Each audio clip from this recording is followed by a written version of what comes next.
Good day. Welcome to Claigan's webinar on CSR due diligence in the mineral supply chain, looking at Dodd-Frank and beyond. My name is Dr. Timothy Holt. I'm a senior technical lead here at Claigan Environmental, specializing in CSR, corporate social responsibility, specifically in the mineral supply chain.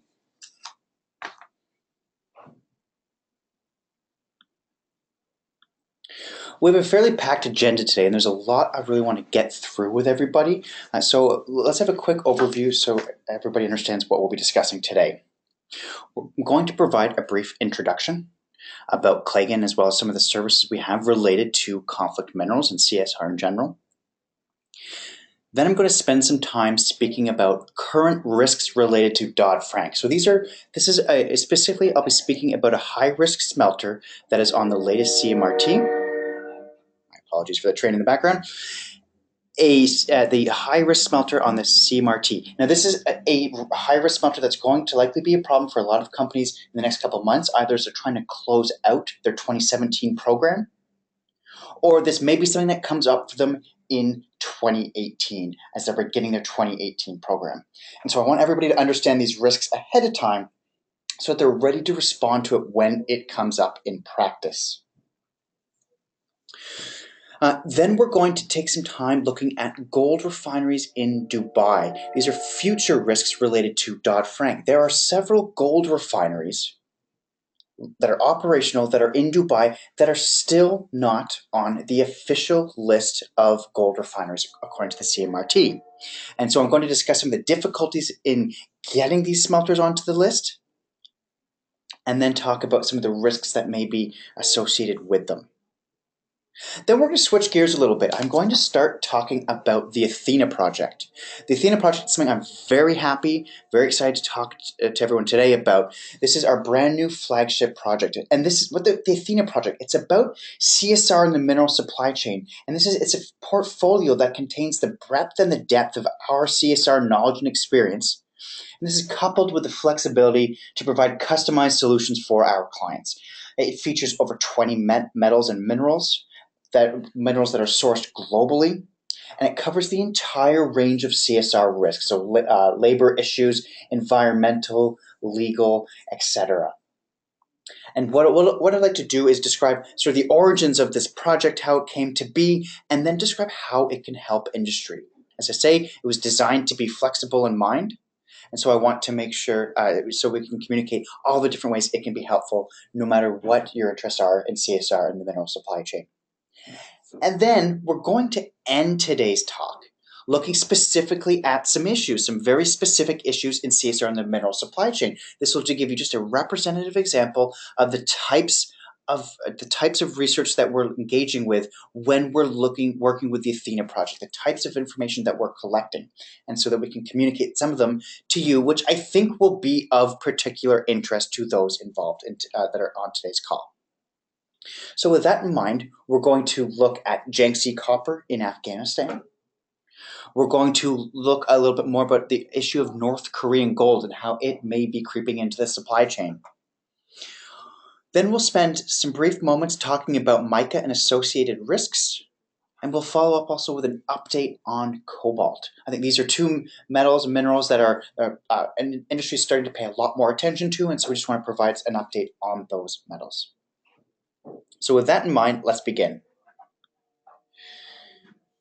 So a little bit more about Claigan and our CSR-related services. We have a wealth of experience with conflict minerals. We can help companies from the very beginning of their program all the way up to the very end and anywhere in between. So with that in mind, we can help companies with their program development. We help lots and lots of companies and lots of industry leaders with their supplier and smelter RCOI and smelter due diligence. So what do I mean by this? Not only do we collect CMRTs on our clients' behalf, but then we also have the expertise to know what to do specifically with them and how to evaluate the information from them. And so not only do we collect these lists of smelters, we also engage with the smelters directly. We reach out to them, we contact them, we get RCOI information directly from the source, directly from the smelters, so that we have absolutely the best smelter RCOI and smelter due diligence information that's out there. We also do a wide variety of consulting relating to conflict minerals. One of the most common types of consulting we're seeing right now is response to customers' questions. I'm sure this is quite a familiar topic for anybody that's sent out a CMRT to their customer. Oftentimes these days, you send out a CMRT, you immediately get a response back from that customer who has this whole printout and a readout asking you to do A, B, and C. And so a lot of our clients come to us specifically asking for help with these types of responses. How do we respond to our customers? So we help with those types of issues as well. We also have CSR on a much broader level as well, not just specifically focused on conflict minerals. As I mentioned, there's the Athena Project, and we're going to talk a lot more about that in a few moments' time.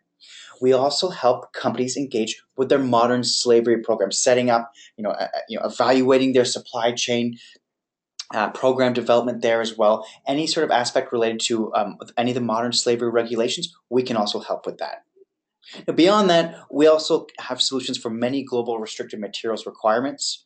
We are a ISO 17025 lab as well. So if you need help with any of these areas, absolutely please do not hesitate to reach out to us. Let's move on now to discussing a current risk that's out there that's affecting companies today and one that they need to be paying attention to. As I mentioned, this is something that I'm speaking specifically about the African gold refinery. This is a gold refinery that we're starting to see appear on CMRTs. Companies are starting to report it, and so I expect the way things usually go is that this is going to be an issue more for companies in the coming months as they're trying to close out their 2017 program, or, as I say, something that will come up when they're starting their program in 2018. This is a refinery that was originally identified by Claigan to the RMI. The RMI, in case anyone's not aware, the RMI is the Responsible Minerals Initiative. This is the former CFSI. They still do the exact same work with 3TGs, they're just expanding their scope as well. So they have this new acronym, it's now the RMI, but they still oversee the 3TG audits. And we'll speak more about them later. So Claigan identified this refinery to the RMI back in September of 2016. This first was on our radar.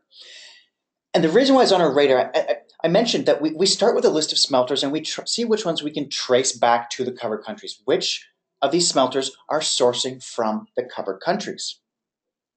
But we also work in the opposite direction. We want to see if we can capture everything out there. And so we start with minerals in the covered countries, and we try to look to where they might be going. And this is where we come up with all kinds of refineries that have been missed along the way. The African gold refinery is one of these refineries that we noticed. So back in September of 2016, we brought this up to the RMI as something we want to keep our eye on. It's now was added to the CMRT, officially added to the CMRT list in December, so just about 2 months ago now. They are on the current edition of the CMRT. And you'll notice here I say this is the single biggest high-risk smelter on the CMRT. A high-risk smelter. Lots of companies throw around this term claiming a smelter is a high risk. But often what we find is they're not able to communicate effectively what they mean by high risk. What is a high-risk smelter? I'm going to provide a definition right now that really industry should be using as a standard.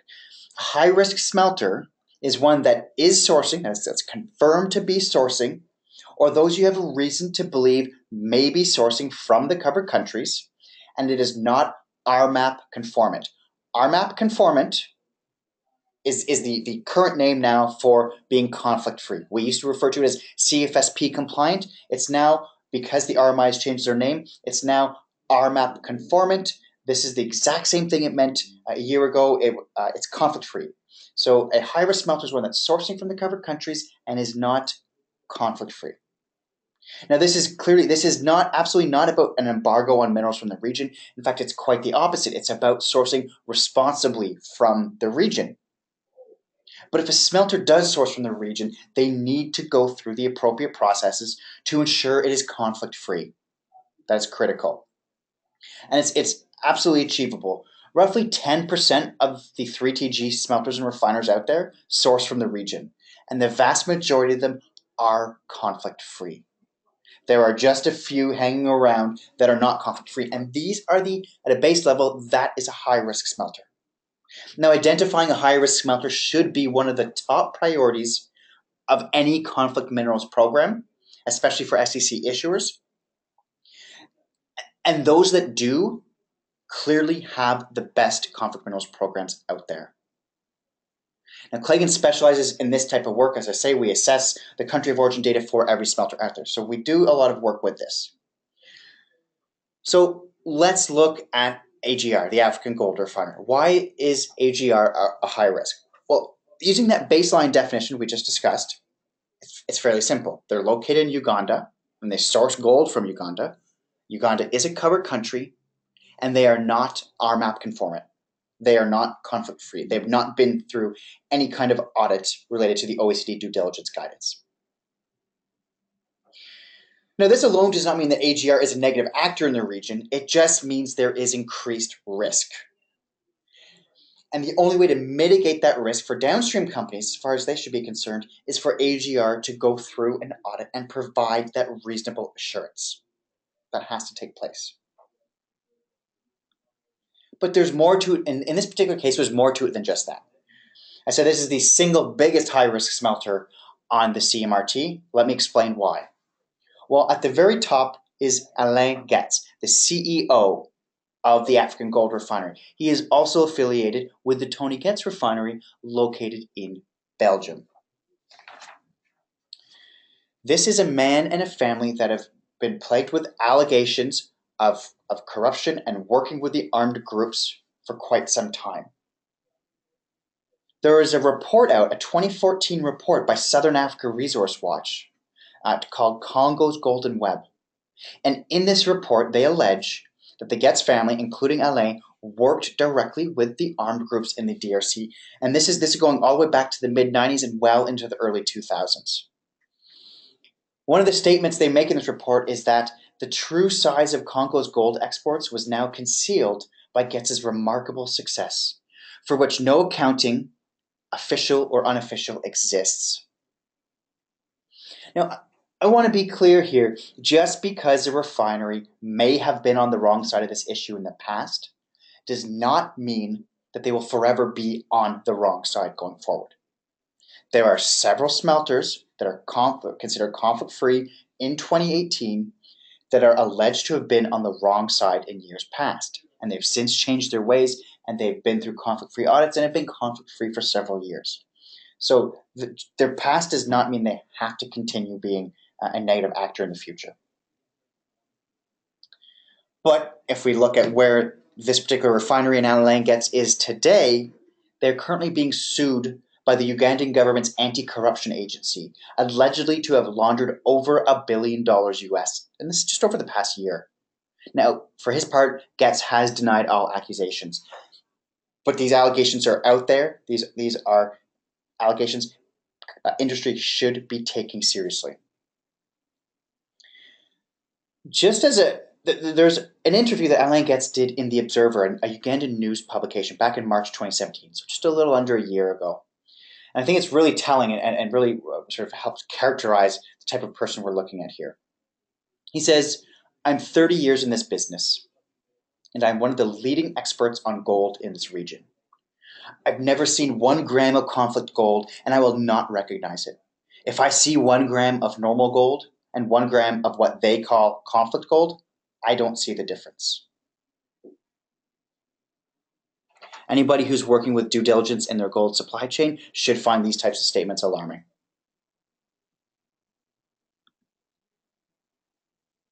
So what should be done about AGR? What should you do? Well, as I mentioned, AGR was only added to the CMRT, the most recent version, that's 5.10, back at the start of December. So it's only been about 2 months. So the best thing you can do right now is to be vigilant. Pay attention when you receive a CMRT from your suppliers. Look for this refinery. See if they're there. Claigan has already seen this smelter reported, but in each case it was in error. That company did not mean to. This was a refinery that was not actually reported to that supplier. It just appeared on their CMRT.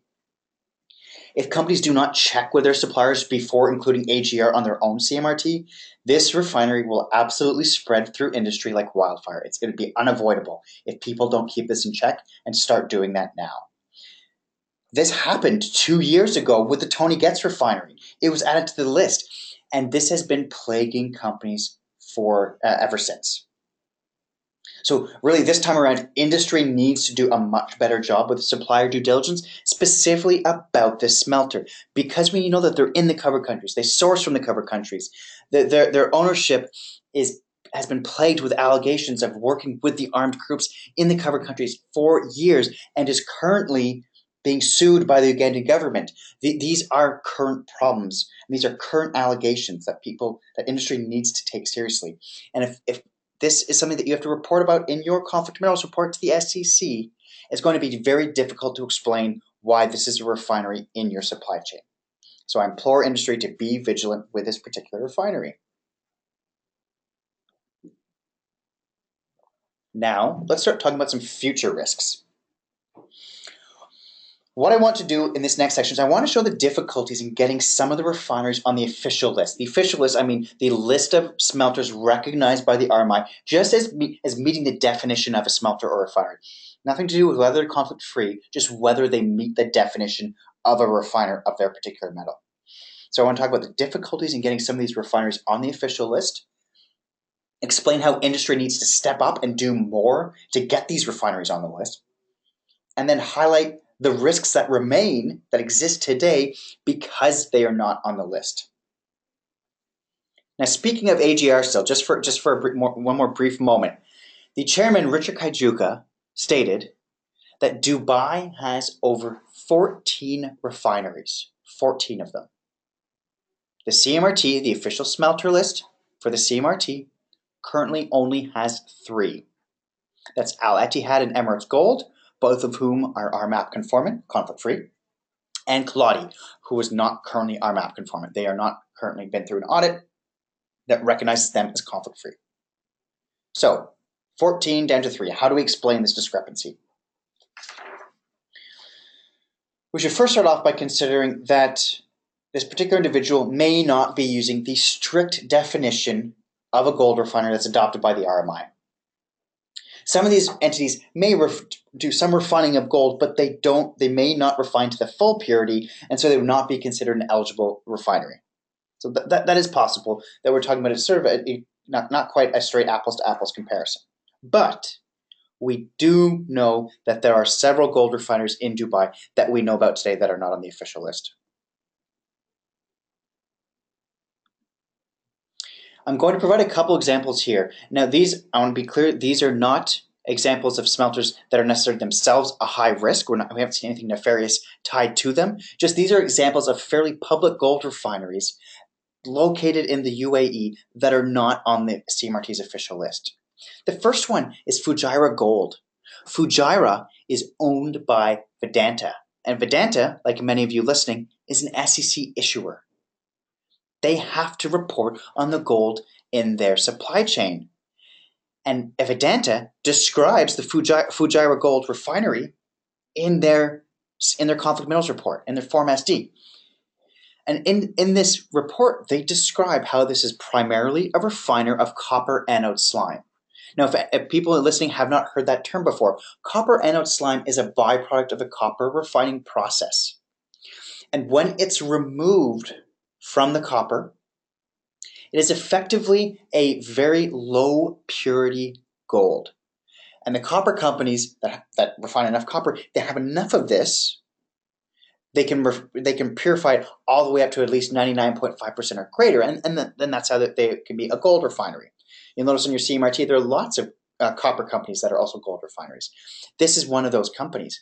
They state that they can also process doré. So doré is sort of mineral gold, but they did not do so in 2016. So this should be a smelter refiner that is fairly easy to get on the list. There are a lot of public details. Another one, Dijla Gold. They are on the DMCC list of Good Delivery Gold members. The DMCC is the Dubai Multi-Commodity Center, and they are sort of a Dubai's version of the LBMA, or the London Bullion Market Association. So they sort of oversee and they have audits for the gold refiners on their list. And Dijla Gold is on the Good Delivery Gold members list. So why is it so difficult to get some of these refineries on the official list when there's all this good public information to suggest that these are gold refineries that need to go on the list?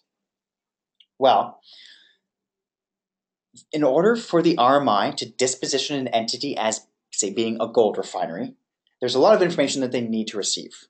And I work directly with the RMI specifically on this issue, so I have first-hand experience on exactly what needs to happen. But the main blocking point is that a representative of the refinery has to communicate with the RMI or somebody associated with the RMI.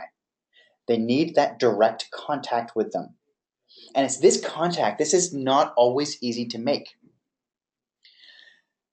And if there's only a few voices speaking out, trying to make contact with them, then it can be very difficult to put enough pressure on. So really what we need industry to do is recognize that these risks exist so that they can put pressure, contact these refineries, encourage them to provide the required information to the RMI, to the Responsible Minerals Initiative. And I say, this contact is not always easy, but the more people that are asking for this, the faster it will happen. So industry at large needs to reach out. This can't just be a few individuals asking for this. Now, why is the UAE in particular a problem? Well, we have known for years that the majority of illegal gold, and this has been reported by the UN Group of Experts on the DRC year after year, this has been reported by various NGOs, we've known for years that the vast, vast majority of illegal gold from Central Africa goes to the United Arab Emirates. That's where it's going to be refined. There's an additional problem here. Not only is this is a problem for the UAE refineries, but why is it a problem? Why is industry having a problem so far, and the RMI trying to get enough voices to come forward? These refineries currently don't typically appear on CMRTs, and what we've absolutely noticed over the past couple of years is that companies are much less willing to list a smelter on the CMRT that is not recognized as a smelter on the CMRT. And this is absolutely a problem. Companies are cleaning out their smelter lists. A few years ago, we saw it all the time. All kinds of entities would be listed. Plenty of them weren't smelters, and that was fine, because always in all of that data, in all of that core data, we would find the unidentified smelters. There were always some that were being reported, and they just weren't on the RMI's official list. But if companies are only going to report smelters listed by the RMI, then how are we going to find these new refineries? And therefore, this process could very well be concealing these refineries from being in the supply chain. And when that happens, industry is turning a blind eye to the presence of these refineries in the supply chain. And in fact, they're just deferring to the RMI their own due diligence. And that's not what the RMI is there for.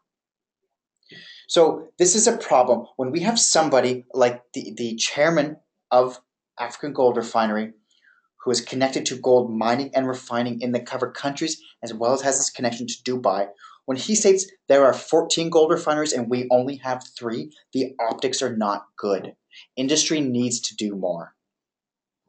Now, I mentioned these 2 that we're talking about right now, these are not specifically smelters that are sort of the highest risk. There's a risk involved, particularly because they're not in the CMRT, but there are some that have some more troubling details about them that are worth exploring. I want to speak about the International Precious Metals Refiners. This is a refinery that's located inside the grounds of Abu Dhabi International Airport. They're located inside the airport grounds. And they boast on their website, they enable your materials to move from plane to plant without leaving the grounds of the airport. It doesn't take much to see how this situation could easily aid the importation and refining of conflict gold. So this is a risk that industry really needs to explore. But if they're not reaching out and putting pressure on these refiners to talk to the RMI, then there's a problem. these problems will not go away. And coupled with IPMR, there's another one I want to discuss. Gulf Gold Refining Services. This is a sister refinery to IPMR, and we've seen we've seen sort of some contradictory information, some suggesting that they do all of their own refining themselves. Other information suggests that they work with IPMR for their actual refining. But regardless, they have some documents on their website that have some interesting details. They have a procedure for local monetization of gold for East Africa. And they talk about bringing gold from Nairobi, Dar es Salaam, and Kampala to Dubai. It's very interesting that they talk about these specific cities as sort of stopping points along the supply chain for gold, because these are the exact places that the UN group of experts have been talking about for years. They're saying, we know places like Dar es Salaam is one of the main hubs for transporting illegal gold to Dubai. That's where it's coming from. And here we have a refinery, a Gulf Gold Refining Services on their website boasting about how they can help you get your gold from Dar es Salaam to Dubai. Now, these details don't have to mean nefarious activities are happening, but when the UN group of experts is making this connection, we need to be paying attention. We need to be asking more questions. Industry needs to work together in this particular area.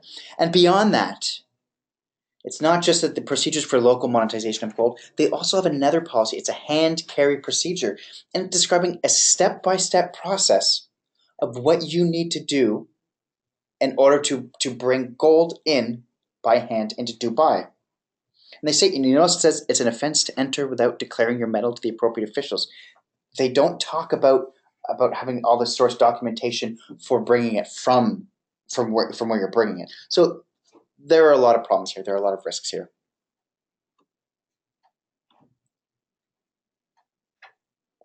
Okay, I want to start talking about the Athena Project. So this is something we're very excited to announce to everybody today. Claigan has years of experience researching CSR in the mineral supply chain.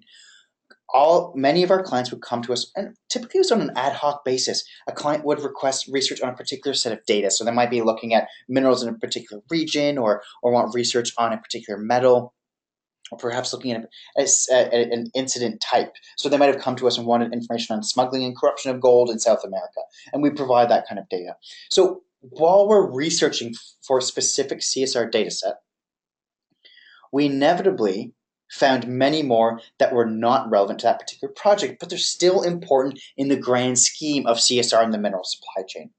And so Claigan has gained valuable experience in researching CSR as a whole and working with such difficult topics. And these are difficult topics not only to research, but difficult subjects to read about on a daily basis.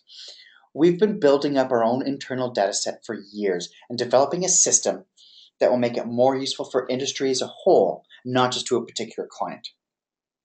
It's very interesting. At the RMI conference in last fall, one of the most interesting and consistent points that we saw is that companies were starting to feel like they had a much better handle on what they needed to do to push their work forward when they're talking about Dodd-Frank in 1502.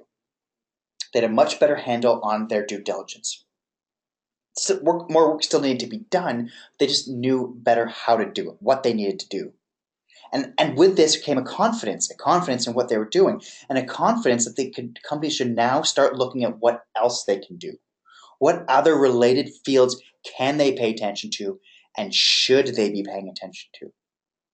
And also at the same time, companies were making it very clear that regardless of what is currently law or will be law next year or in 3 years, etc., that these companies have made internal and public commitments to continue with their conflict minerals work, and not just to continue with what they're doing, but to expand it into new horizons.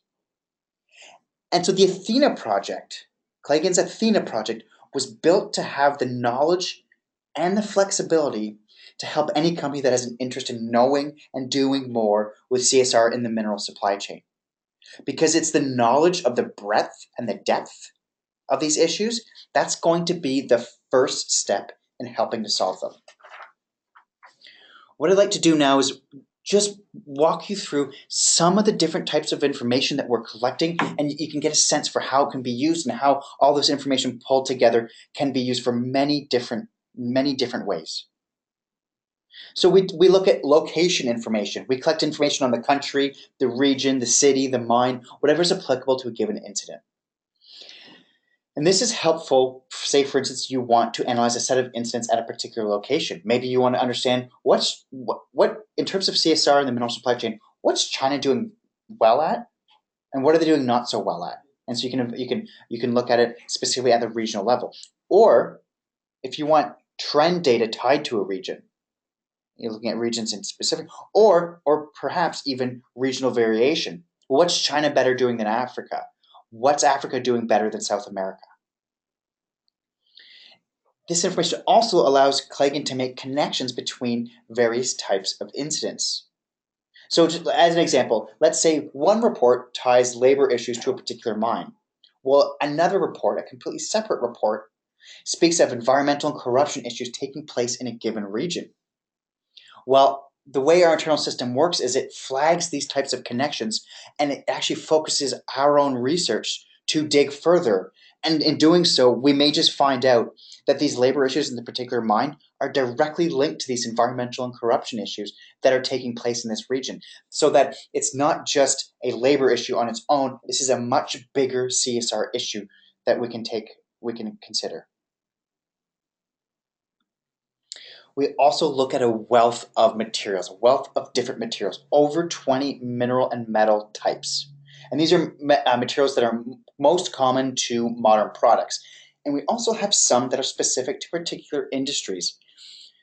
The 3 TGs, although they are in some medical products, they are not, say, the most important for them. Whereas with the electronics, 3 TGs are crucially important. And so we are capturing all of this type of information. So we're looking at 3 TGs, yes, but sure, we're also looking at cobalt and mica, copper, aluminum, lithium, iron, graphite, nickel, and many, many more. And certainly if any of you listening have any particular interest, any metals that you particularly like us to focus on, we absolutely always, please give us a call. Let's talk about it, because we're always happy to provide that additional research if there's something that you want us to look at. Now let's talk about the different CSR incident types, and there are many, many of them that we look at on a regular basis. So there are the human rights and labor issues. We look at child labor and forced labor, human trafficking, sexual violence, all of these horrible offenses. We also look at violence committed by armed groups and state-sanctioned violence. The key difference here is state-sanctioned violence could be the military or the local police force, or perhaps even a private security firm. Whereas the armed groups are typically seen as sort of these anti-governmental factions. We also look at environmental issues, so pollution at a broad level, a tailings breach. A tailings breach is one of the most environmentally destructive CSR instances related to the mineral supply chain. For those who don't know, during the mining and refining process, all kinds of toxic sludge is produced as a byproduct of these processes. And they're so toxic that the companies don't actually know what to do with them. They can't necessarily destroy it.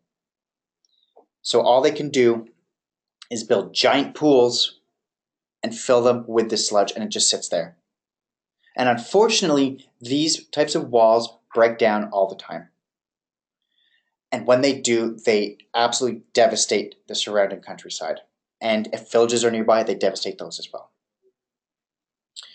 We also look at land rights, so topics such as indigenous peoples' land issues, displaced communities, historical land damage. These also come up regularly. We'll talk about one in a moment. Then there's on the legal side, topics like corruption. And corruption can occur at the mine level. It can also, and frequently, occurs at the executive level, the CEOs and other executives. It can happen there as well. Or there's smuggling, the transportation of materials illegally from one region to another. Then we look at sanctions, and this could be materials that are sourced from sanctioned countries, but could also be individuals that are sanctioned. It could also be entity itself that is sanctioned. And so we capture all that kind of information. Or protests. When there are these types of CSR issues that occur on a regular basis, the workers or the people living nearby that are impacted by them tend to protest. And often the response to these protesters is itself its own CSR issue, the way the local police forces respond to them. Then there are health and safety issues.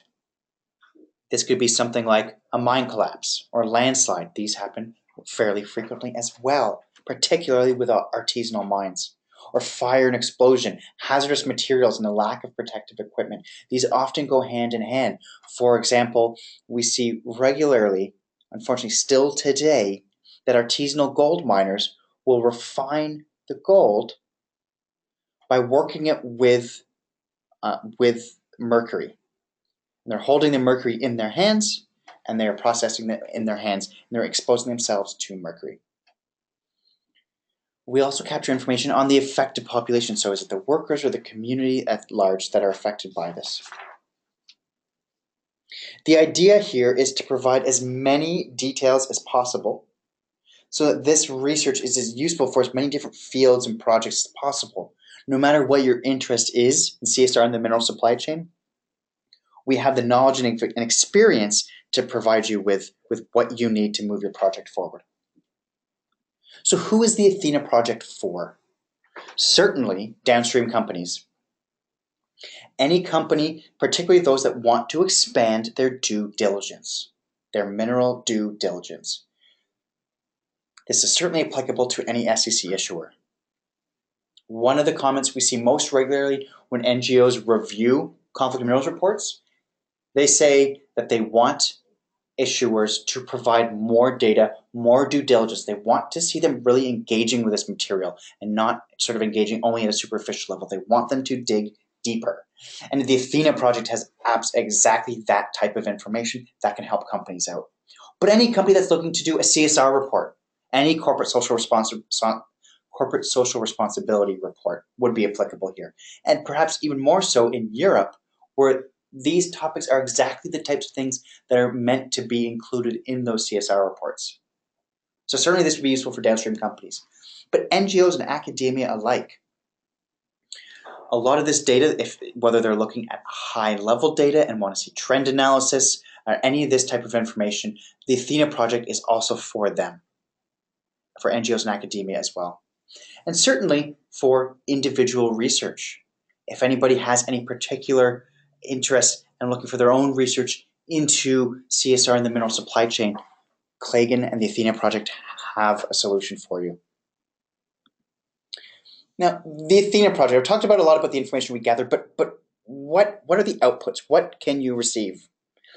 There are many different things that we can provide related to the Athena Project.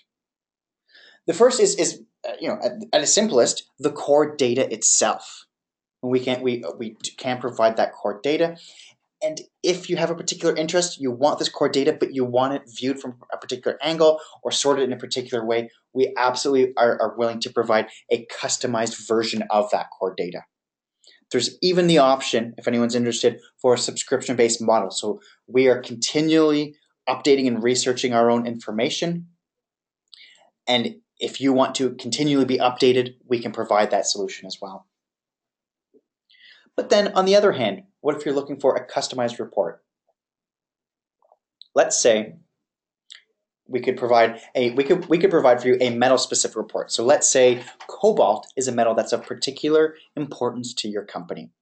We could provide you with a CSR report tailored specifically to cobalt that would describe where it's sourced around the world and the particular CSR instances related to cobalt in those countries.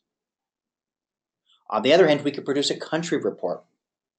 If you knew that China was one of the sources of a lot of the minerals in your supply chain, we could provide you a report centered around China that looks at the different metals that are sourced in China and the specific CSR instances that are related to those metals in China. And then a completely different example would be the incident report.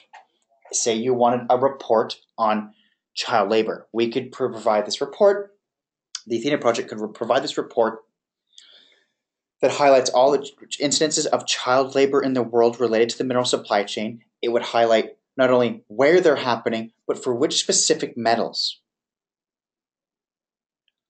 Or another example that might be of interest to a lot of companies are those that are interested in EU conflict minerals.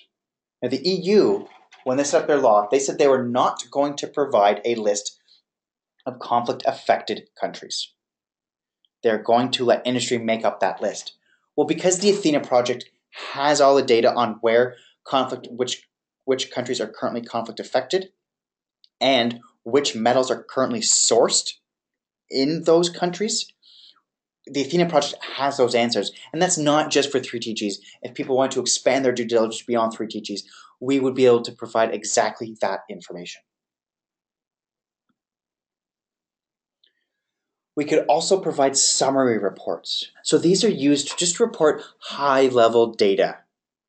And the idea here is to provide the data in a more accessible way, not sort of like the raw data itself, but a more accessible way to view this data and to compare this data. And what these I think are particularly useful for is to helping to prioritize focus, giving that sort of bird's eye view of where these problems exist and where your efforts can best be spent trying to help out with these issues. Okay, I'm not going to speak any more specifically about the Athena Project, but what I'd like to start doing is speaking about some of the specific incidences that Claigan has uncovered while working on the Athena Project.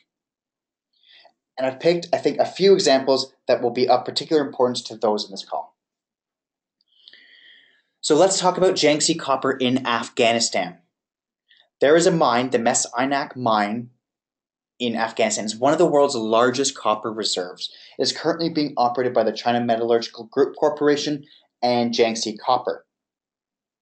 Now, those of you who work with gold, that have gold in their supply chain and are used to collecting CMRTs, this name Jiangxi Copper should be absolutely familiar to you, as it is to most companies that have gold in their supply chain.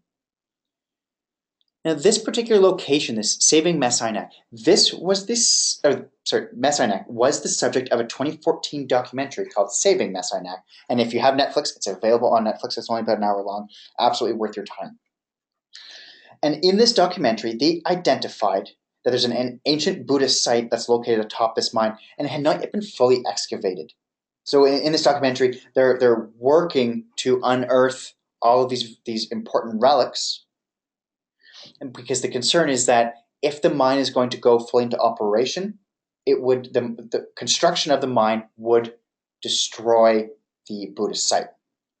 Furthermore, they also identified that this will involve the displacement of several communities.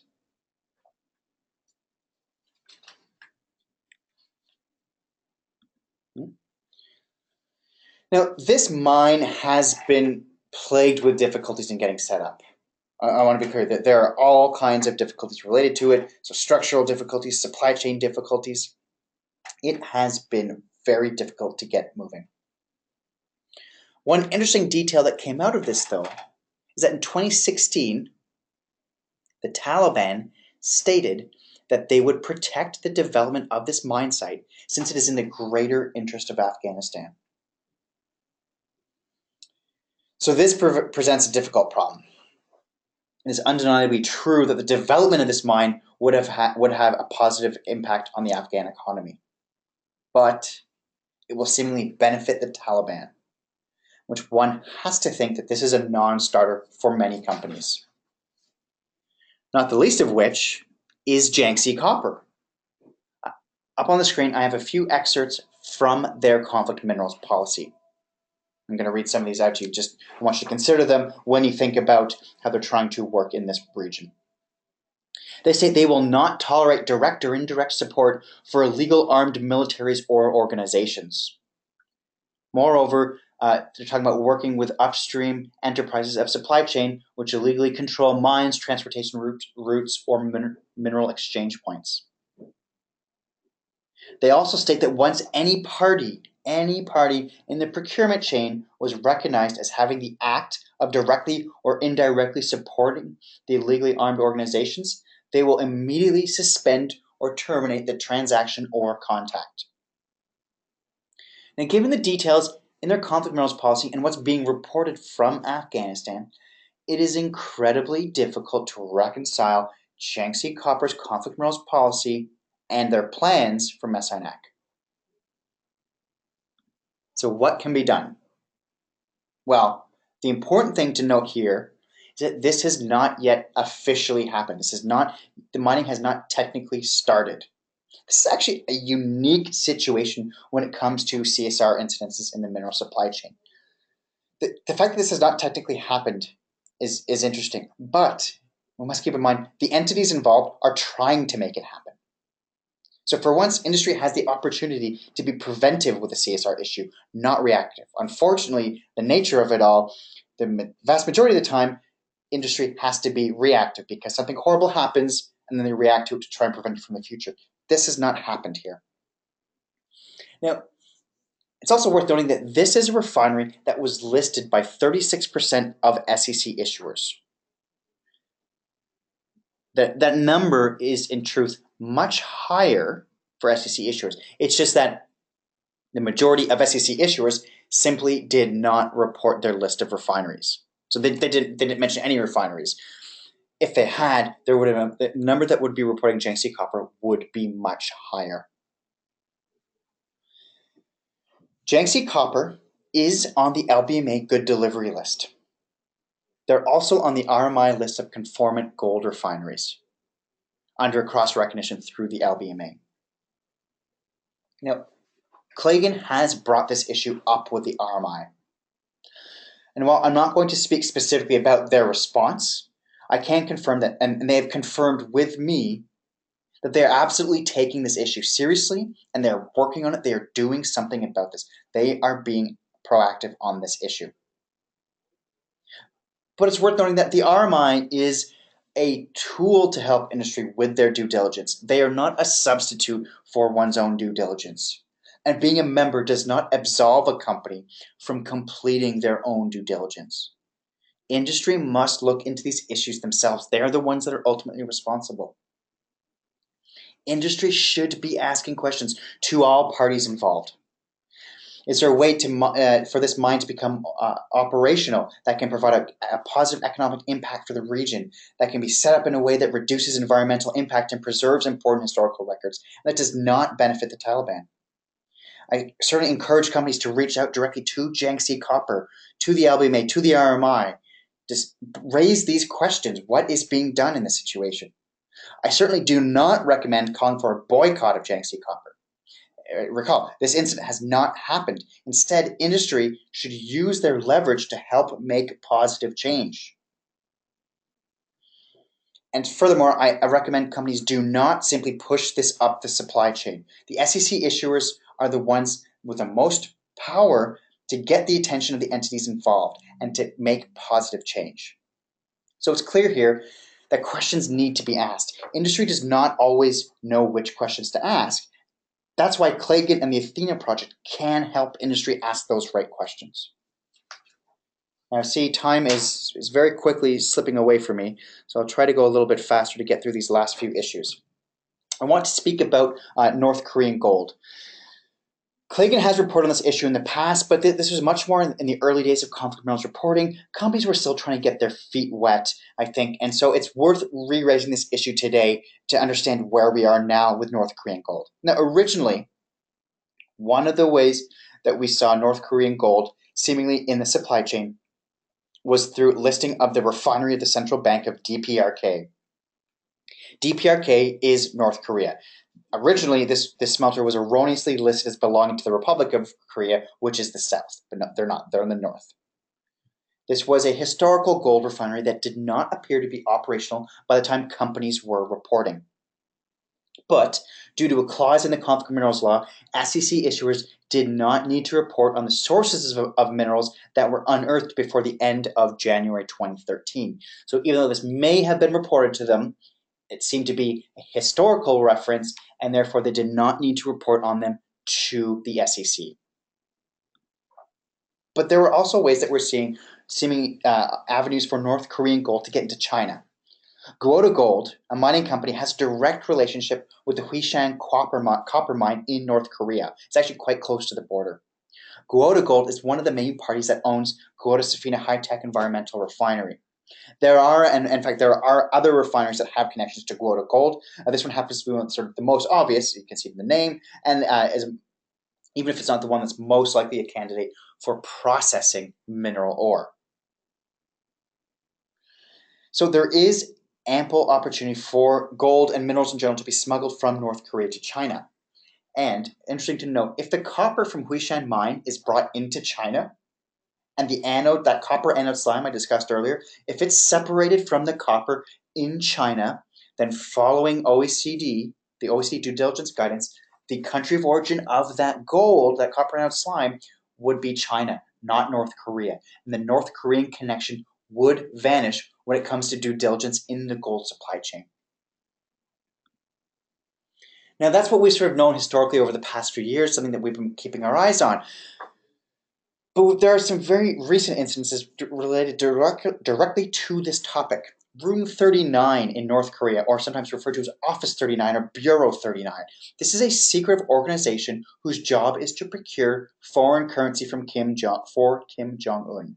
This is often referred to as the Revolutionary Fund.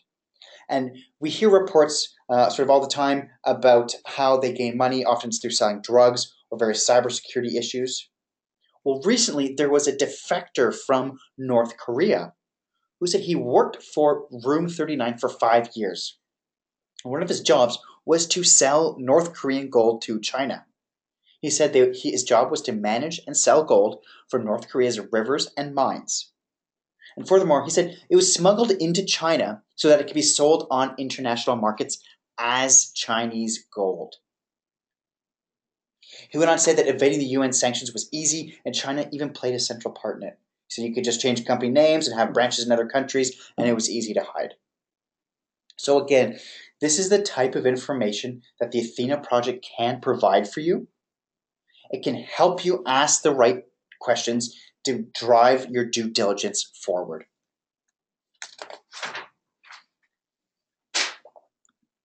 Okay, we'll spend a few more minutes talking about mica. I apologize for going over the time. Hopefully, if you have some questions, if you can stick around a bit later, we can discuss those then. So mica.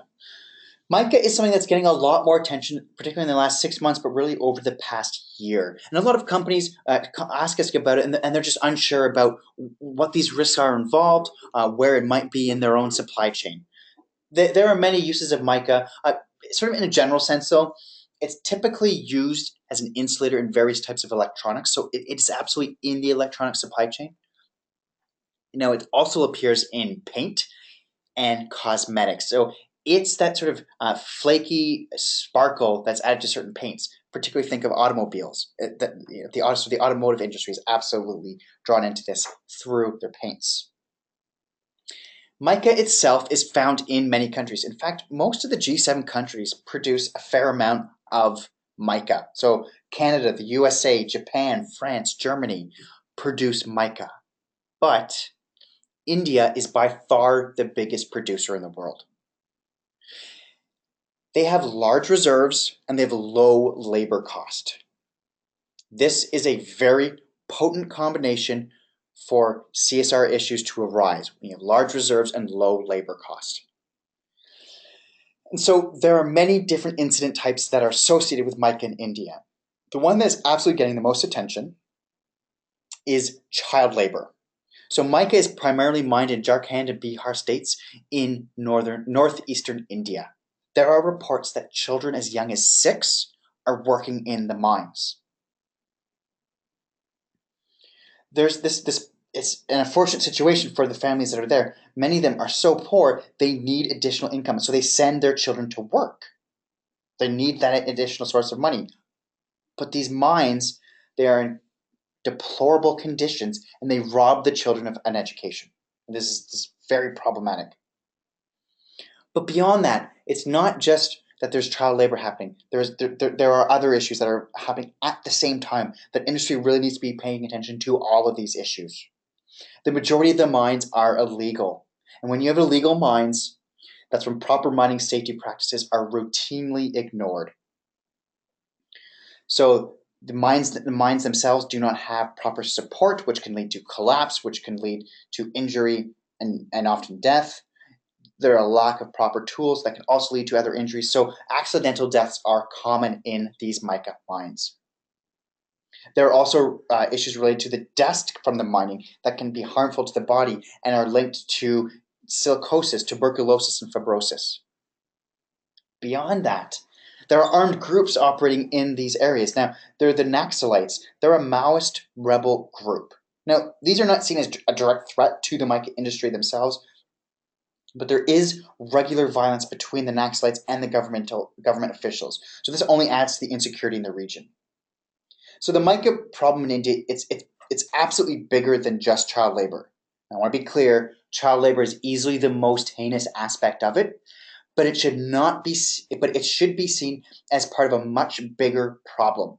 Now, in general companies, when they're caught off guard, when mica started to become more of a common topic of discussion in 2017, they were caught off guard and they're reaching out to us.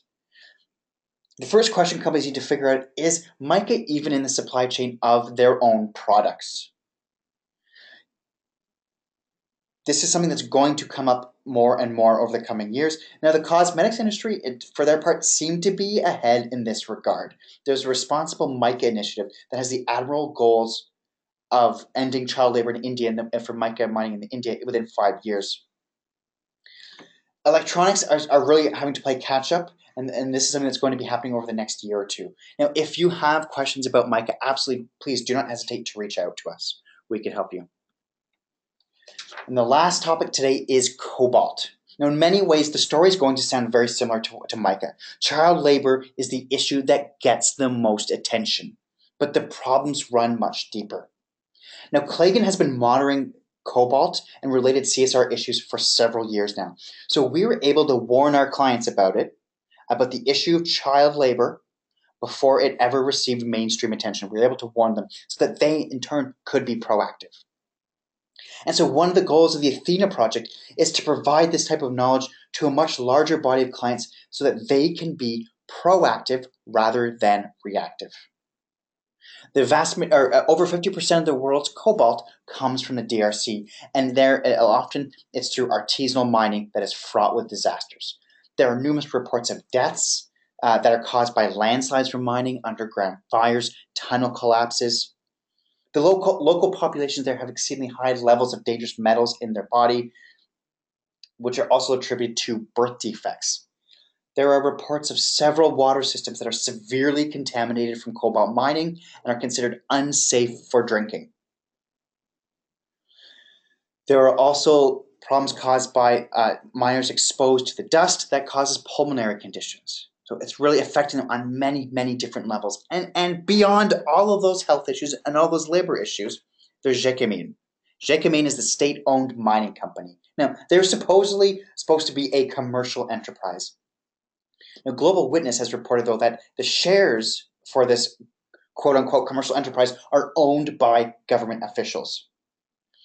And their allegation is that they are allotting these mining licenses in order to increase personal financial wealth.